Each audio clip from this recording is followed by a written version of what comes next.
Hey guys, this is gonna be an awesome show. At the end of this show, I will explain why I am carrying this kettlebell and the workout that I'm about to do.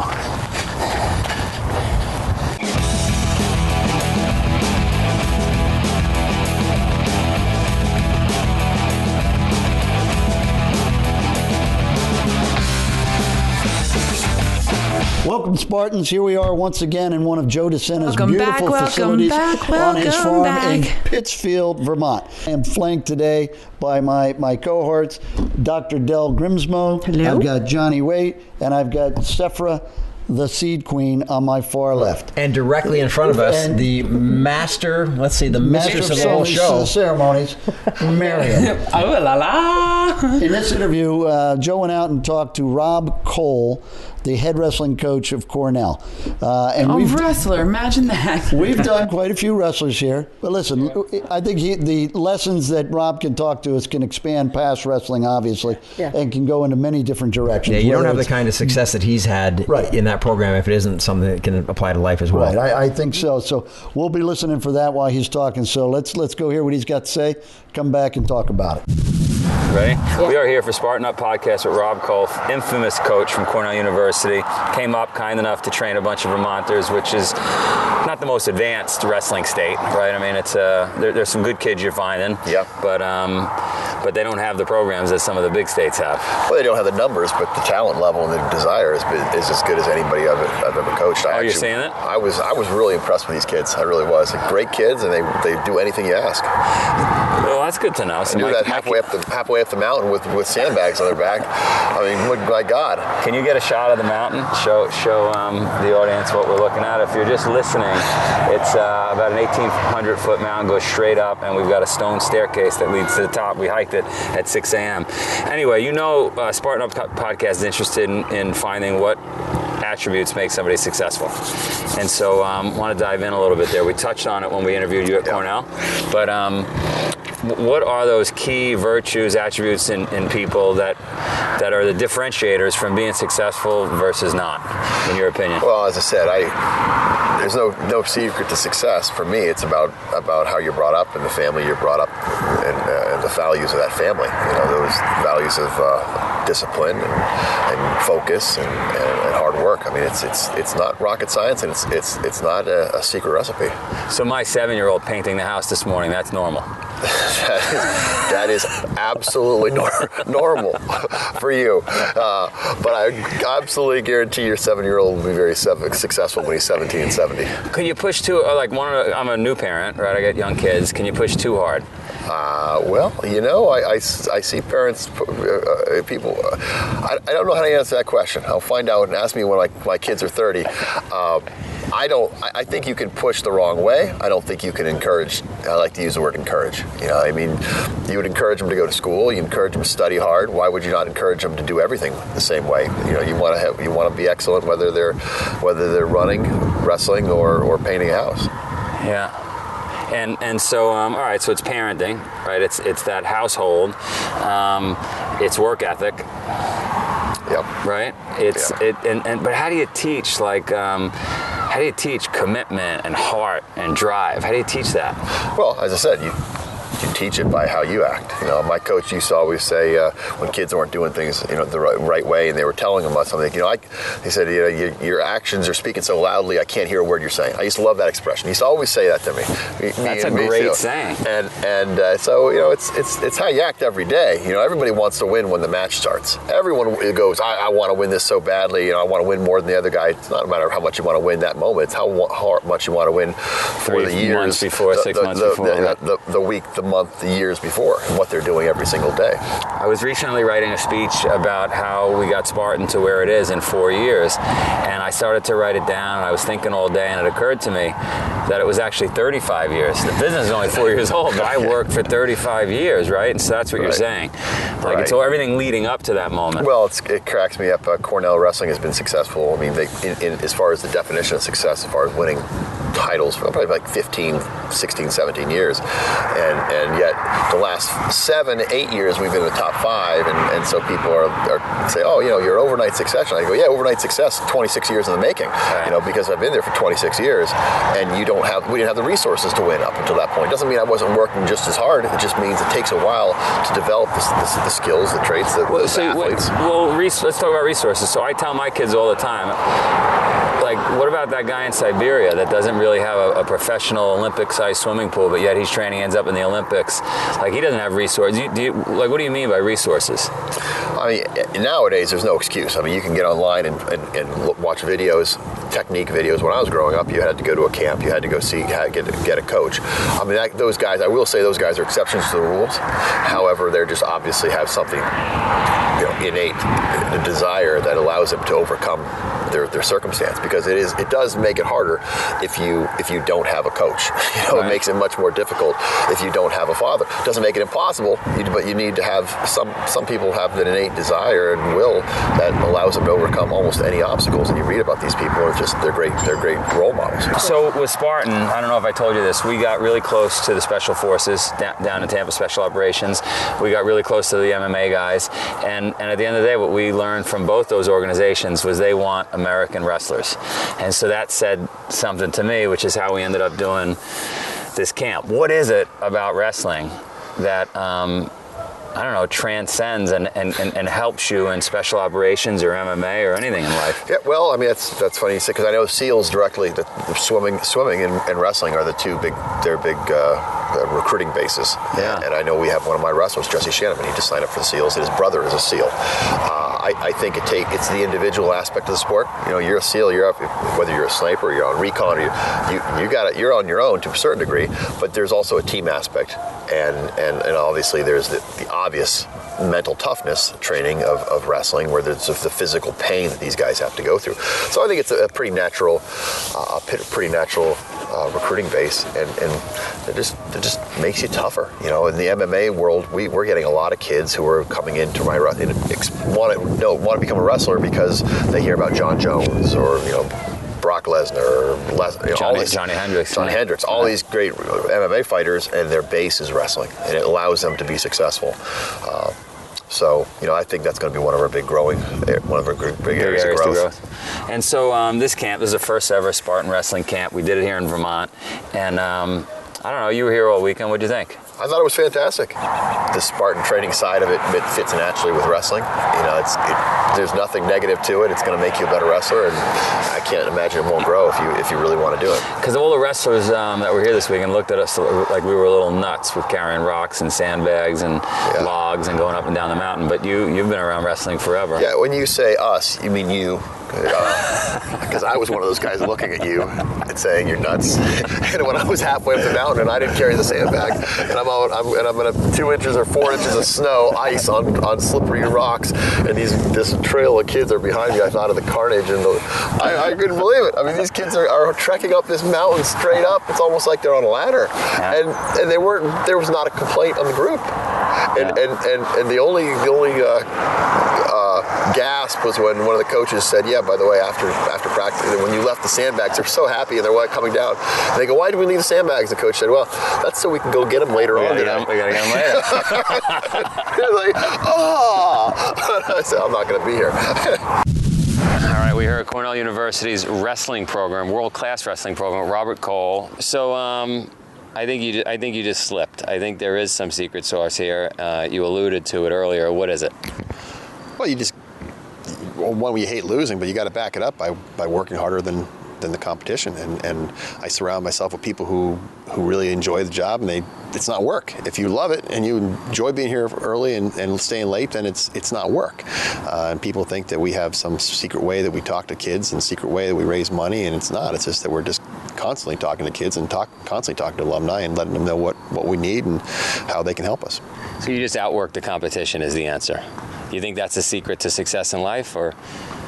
I think you gotta work them, but you gotta work smart too. And we have a good plan. We have a really good system. And the key for me is surrounding myself with people who really like to work hard and who are goal oriented and know where they want to be 5 years and 10 years and 20 years down the road. But now let's talk about the actual wrestlers. You're like, I assume they're working hard, right? That's what we're talking about as well, not just your staff, not just everybody around you. Yeah, but that's a simple part. I recruit kids based on their parents. So, I hate to be brutally cruel, but that's what we look for, a supportive, demanding family. And when I mean that, we have recruits in this weekend, mom and dad, they were tough on those kids. They weren't, and the kids were not looking at their phones every 5 minutes. They're very respectful. So arguably you have as much to gain from being successful in athletics as any other skill set or art. Yeah, I'm sure we both believe the mind sits inside the body, right? So if the body's healthy, then the mind's probably healthy. And if it was up to me, you know me, I'd push and push and push. But some people say you can push too far, and then the kid gets burned out, right? And so that's the balance. What do you think about burnout? Where does that? I don't really believe in burnout. I hear that as an excuse for kids who might not want to do something. I don't know. I don't understand. People change their minds and they change their interests all the time. Just because you change your interest doesn't mean you're burnt out. That's going to happen naturally, whether you push or whether you don't push. Those same kids who are burnt out probably would have left the sport whether they were pushed or not. Is my personal opinion. Sure. But what I'm hearing here is great. Is you demand excellence. And there's no room for second place. And so to succeed for 25 years, that's probably, if we really dove in at the core, that's what it is, right? You demand excellence from your people, from the relationships with the alumni, from the students, where they come from. And sometimes I think I'm too hard or too crazy, or the people I work with are thinking I'm nuts, but there's only one way to play at that level, right? Yeah, well, and the two aren't mutually exclusive. You can push you personally are probably nuts, but that doesn't mean you push your kids too hard, right? So let's make sure we clarify that.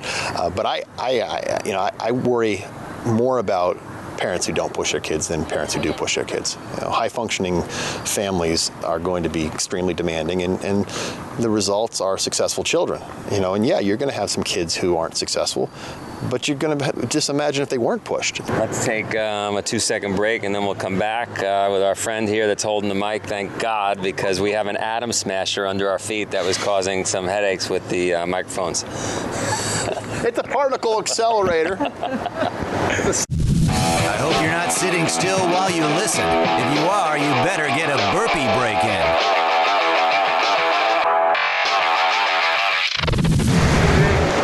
So apparently it's not an atom smasher that's under me. What is it? A particle accelerator, synchrotron. But they do smash together. They accelerate protons in opposite directions, blast them together, and then study the fragmentation, and then use the X-rays that come off of the good stuff, right? So a lot of kids that come up here, maybe at some point they're not feeling motivated one day, they're just not having it, they're having a bad season. How do you overcome that? Because these 4 million people that are watching this thing, they want to know how to get motivated, how to push through, how to get ahead. Read your book. That's all it took me. I just read your book and I got a little fired up. I write my goals down. I have them visible to me. I am big goals. I'm all about goals, and if it yells at me when I wake up in the morning, if I have it on my phone, and I know today I'm gonna recruit 5 kids, or I'm gonna raise $1 million, it's a reminder. But more than that, I surround myself with motivated people.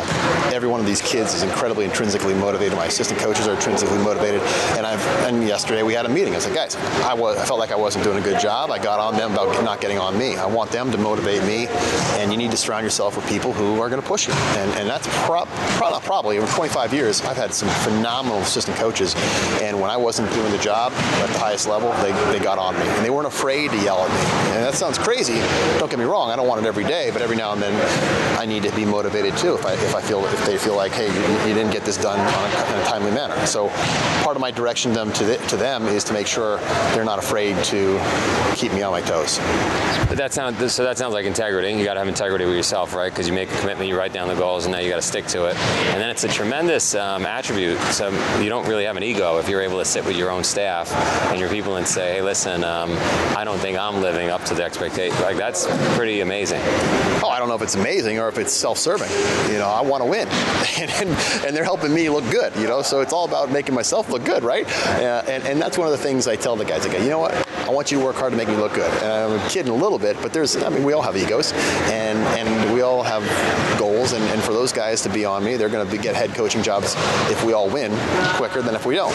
I don't know where I kind of lost my train of thought there, but because I was thinking of how do you get more people wrestling. For me, one of my big core missions in life is to expose the sport to more people, and yet I also know that once they get exposed to it, it's not going to stick with most people because they don't have the discipline growing up, and they don't have the family structure growing up to stick with it. But for those who do, the Beat the Streets program, for instance, which Mike Novogratz is heavily involved with, unbelievable what it changes lives for these kids who stick with it. And even a mildly attentive wrestler is going to go through more pain, hardship, sacrifice than the average American, and so even that mild introduction is 10 times more than what most kids are going to deal with. So if advice for anybody looking to do better in a relationship, do better with their children, do better in business, whatever it is, one thing you'd recommend from all your years of putting together world-class teams and seeing athletes, what would you recommend the person do? One thing. Oh my God, boy! Down to one thing. If they do nothing else. If they had nothing, if I had to do one thing and one thing only, I tell you what, it would probably. I'm going to give you two. Get to bed earlier and get to bed earlier and get up earlier. I know it sounds simple, but for me it's a lifestyle, and I find people, the kids, my kids will sleep in until noon if I let them, and it's crazy. So you got to give me your address, 'cause I'm moving in with you. We think alike. I can't find many people that think like this. But honestly, I think that if you did those things, your focus would be better, your discipline would be better, all things would be easier. Yeah. And probably to simplify that, you get one thing, get rid of the television. I haven't been able to do it myself. But if you want to be more successful in life, get rid of the television. I'm with you. What's your favorite exercise? Now as far as working out, for your guys, for you, for anybody. Well, it's this crazy crawl. It's not favorite. It's the worst thing ever, and it's called crawls. And it's hands and knees, it's a drill that we do with these kids, and it's just so painful. They call them Koll crawls. I think is homage to me, but it's the most painful drill you'd ever want to do. And it's either hands and knees, army crawls, all the things you do in Spartan race. But we've done these for years on this mat. The only thing we don't have is barbed wire and water. So we got to find a way to get that incorporated into our wrestling room. I'm going to ship you guys some barbed wire and water, and this was awesome. Thank you. All right. One of my favorite things that he said was, I'm not just here to motivate you guys. You guys need to be here to motivate me. Like my fellow podcasters, I can't just be here to motivate you guys. You guys need to be here to motivate me. So I think that's a good point. You got accountability is key, What do you think about that, Colonel Nye? I think that is a wonderful intro for us to talk about what Rob Koll had to say. So thank you for that. Listen, as we talked earlier, he's an extraordinarily successful coach. He was a successful wrestler. He's now a coach. He's been coaching for 25 or 26 years. He's had an extraordinarily successful career. The last 12 years, he's taken his team to a championship in the Ivy League, which is, for those that don't know, that is a pretty competitive league. But some of the nuggets he had along the way. One of the things that struck me when he talked about burnout, childhood burnout, he didn't believe in that. Mm-hmm. And again, to expand past wrestling, though, you gotta. I'm not sure I'm in total agreement, and maybe I just don't know enough or don't understand what he was talking about, but he said those kids would have quit anyway. But I don't know, you're an ER doctor, and I'd imagine there's a lot of burnout in that field. And I imagine there's a lot of burnout in Wall Street and some other areas. So I think it's a real term. I don't know if it's a real phenomenon. Yeah, huge burnout in emergency medicine. I don't know enough about kids and pediatric burnout, but certainly in my career, burnout in my career is a well-known phenomenon. It's a psychological phenomenon that's been well documented, and it's categorized by loss of compassion. So loss of compassion, loss of focus, and inability to concentrate. So I think if you push too hard, sometimes it's a real phenomenon. Well, in many of our podcasts we've talked about balance, right? And we've talked about mind, body, spirit kind of thing, having a full life. And as Sefer always brings in, there's a whole universe of interconnectivity kind of thing. Yep. And so in my mind, at least, burnout is when there's a too narrow of a focus on one area, and you don't have an opportunity to kind of be a broader perspectives. That's kind of the way I was looking at that. So I've had the opportunity to do a lot of youth wrestling coaching, certainly nowhere near the level of Rob Koll. I'm not going to suggest that I could teach him anything about coaching.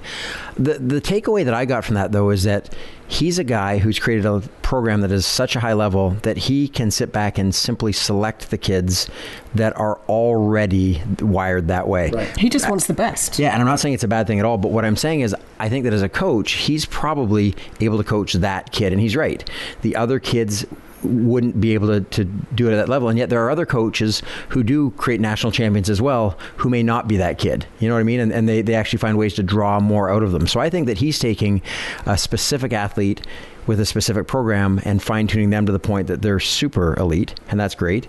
But I don't think it is the only way, and I do think burnout is very real. So he may say that the athlete that I can work with is the athlete who is immune to burnout, and he's probably finding kids who in some way are, but I don't think that's universal by any stretch of the imagination. I think certainly in sports, really in life, you look at the parents who just demand so much out of their kids as a 10-year-old and 11-year-old, whatever, in Canadian hockey. I think that our best hockey players never go past midget hockey because they hate it by then, right? No, because it is the term. I don't mean, I'm not laughing. They're super small hockey players. I mean that's what they call it, midget hockey.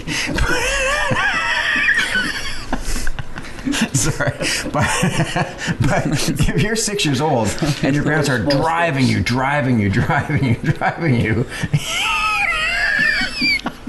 Sorry, we're going to pull this back together. That's actually... Okay. Well, I can pull it back together. Thank you for motivating me. No, I just want to finish this thought.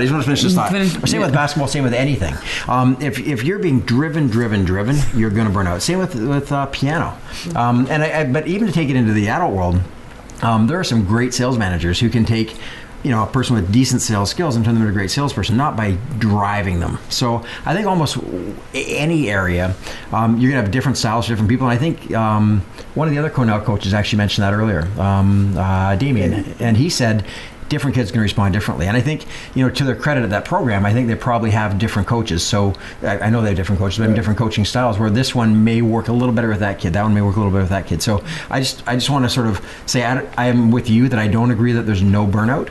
It just has to be handled differently. So I like what he says to the kids. It's not the kid who everyone wants to win the match that day, but it's the person that wants to win that match like every day of that year, the month before, the week before, whatever. And for me, that kind of reminds me a lot of entrepreneurship.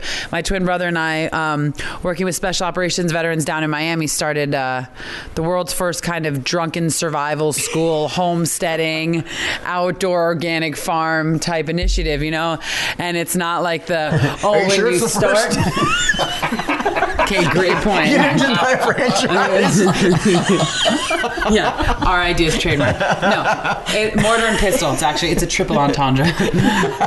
But what I can tell you is this. I mean, in entrepreneurial ventures, it's like you got to want to win it every day because there's the accounting and the finance and the managing and the marketing and the paperwork and just every task that you're fighting and that you're wrestling with. And if you don't bring that same enthusiasm and that fire and that spirit to say today's gonna be awesome and I'm gonna win, then just like it's you and the other guy, it's you and the world. And as much as anything's possible, if you're not pushing and driving and training and rolling that ball forward with whatever initiative you're doing, something you got something might push back on you and push you in a different way. So that's actually an interesting point too when we talk about burnout. And like you say, if you're not able to enjoy something so much that you want to do it every day, maybe you're doing the wrong thing, right? So somebody who not says always enjoyable though. No, I get that, but who can dig in and find the way through. The person who just day after day doesn't want to do it anymore, they should probably be doing something different, right? Whereas you're saying even the days you don't feel like doing it, you still want to do it. You still have that bigger picture in mind. So I'm agreeing with you. Yeah. But just every day. Yeah, just drives, right? And I'm sure there are days he gets and says, I do not want to do this, but he does it anyway because it's part of a bigger picture. That's something he really, really believes in. So, yeah, I agree with you. That's all I'm trying to say. And yet, before we wrap this up, I know that we had talked in one of the phrases you had picked up on is that I can't hear. What did you say? I can't hear you because your actions are speaking so loudly. I can't hear what you're saying. Yeah, and Brilliant. I think that's brilliant because basically that your actions speak louder than your words. So what you're showing me is what I see, not what you're saying. And from a military perspective, and again, this would work in any other environment. Military was in an information environment and influence operations, deception operations, psyop operations. You're putting out information, but the person that's receiving that information, all those printed words or everything, all they've got to do is turn around and look to see. In the world of diplomacy, what are you actually doing? That's what I'm believing in. That's what I'm seeing. That's what I'm going to respond to. So you can or a political discussion, a campaign speech. Yeah. Okay, I hear what you just said, but I've also seen what you've done. 20 years. Right. So you have a record, and that's really what we're watching here. Yeah. That's for how sure. I took that. Yep. And him from a recruiting standpoint, when he says that I want to see that whole picture, not just what the kid comes and tells me, but what's he doing the rest of his life? What kind of background does he have? That kind of thing. So certainly, absolutely. Hey, you can help us out too, actually. If you're enjoying this on iTunes, please give us a review. The more reviews we get on iTunes, the more people are going to find out about the podcast, the more people are going to hear and we'll share this great message. If you're only listening to it on iTunes, go to YouTube as well, because you're missing these beautiful co-stars of mine who, if you're on iTunes, you don't even know who I'm talking about. But and the other thing is to please subscribe, whether it's on YouTube or iTunes. Subscribe, stick with us, check out all of our future podcasts. Said button. Here's the deal. Rather than working out and taking time from your life, I've come up with a new system. I've incorporated my workout into my life. I carry a kettlebell everywhere I go now. Airplanes, the bathroom, go to bed with this puppy. I'm in Vegas right now. I'm carrying my kettlebell everywhere. You guys should do the same thing. I am carrying a 44-pound kettlebell, not because I like to, because I really don't. I'm carrying it because it resets my frame of reference.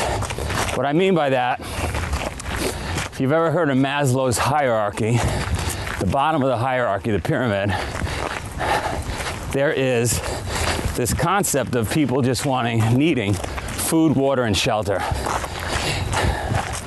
When you're at that level, until you've gotten food, water, and shelter, it's hard to move up in life and desire other things. Those are your basic needs. What I like to do every day is get myself back to my basic needs. So right now, well, in about an hour, I'm gonna want just water, food, and shelter. That's a really good place to be, because what happens is I then become appreciative of the littlest things. Like, for instance, later today, in about an hour or two, you give me a meatball, I'm the happiest guy alive. Problem is, once you have a meatball, what happens? Then you start getting upset you don't have spaghetti. How come you don't have a tablecloth, candlelit table to eat on? Right? You get the point. Get yourself back, knocked down to the basic needs in life, and you start appreciating everything you have, because certainly in this first world country, United States, most of us are not appreciative for what we have. Thank you for listening to another epic story of success. We hope you enjoyed the episode. To find more show notes, audio, and video, please visit us at SpartanUpPodcast.com. The Spartan Up Podcast is brought to you by Spartan. To find a race near you, visit Spartan.com. You